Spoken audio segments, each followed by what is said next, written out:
Laois against Offaly really is the big game in the Joe McDonagh Cup this weekend. What's the mood around in the WhatsApp groups that Michael Verney's attached to?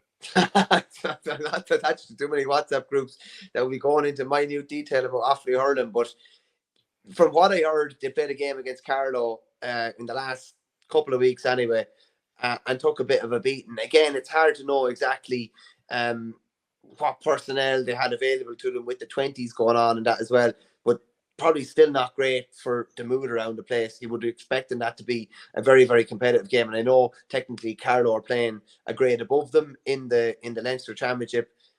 There should be very, very little between those two sides based on the McDonagh last year. This is a massive game. Offaly won the corresponding fixture last year, and it put them in a really, really good spot where they could actually ease off towards the end of the McDonagh as they did, and earned the right to do. And Laois were on the back foot straight away after the first game last year, after the lost Offaly.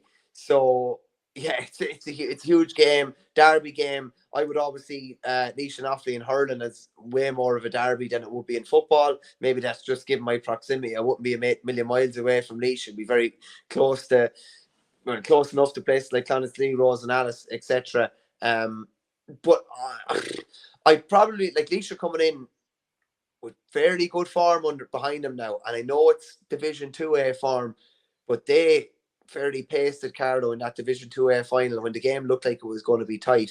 So I like looking at the form, I'd probably be leaning in the direction of Laois. Of course, I want Offaly to win, but this has a huge ramifications for. I think Offaly are playing Westmeath in the second game, so there's your two big games straight up. You Offaly lose one of those games and maybe a draw, they're out. If they lose both, they're out. You know what I mean? So there's so much riding on this game at the weekend.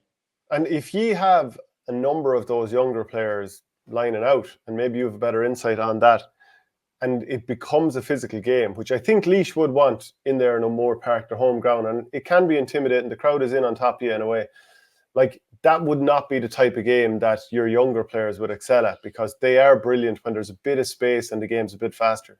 Oh yeah, 100%. Like Dan Ravenhill's a robust and physical enough player, but it's just the nature of it. He's not, been exposed to senior intercounty. He's only a young fella. He's going to want a different type of game. Adam Screeney's going to want a different type of game. Cotton King, if he's playing, would be a robust type of player too. But again, that's been robust at under 20 level.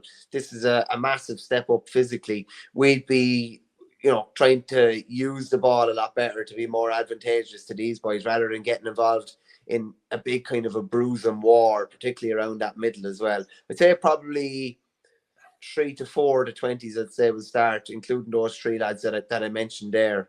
And it's going to be a very, very busy period for those lads as well.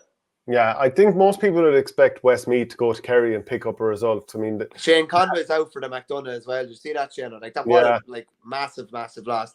They're on the back foot straight away before a ball is pucked.